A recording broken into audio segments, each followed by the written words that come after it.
जनुआ याद बकइले आवत हिचकी रात में कि होई अकेले लोरवा बहावत होई अकेले लोरवा बहावत हम बन पियवा के साथ में हम बन पियवा के साथ में लागे मजनुआ याद बकइले आवत हिचकी रात में। अभी एगो रउआ लोग जवना चीज में हमके देखल चाहतानी हम वही चीज में रउआ सबके सामने समक्ष हाजिर बानी।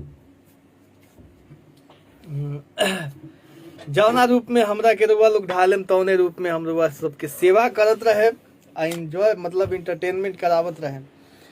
तो अपन प्यार दुलार आशीर्वाद हमेशा हमरा ऊपर बनैले रही ताकि विजय चौहान और कोशिश करी हमने और मेहनत कर ली। विजय चौहान और शिल्पी राज सॉरी बार बोल देते हैं।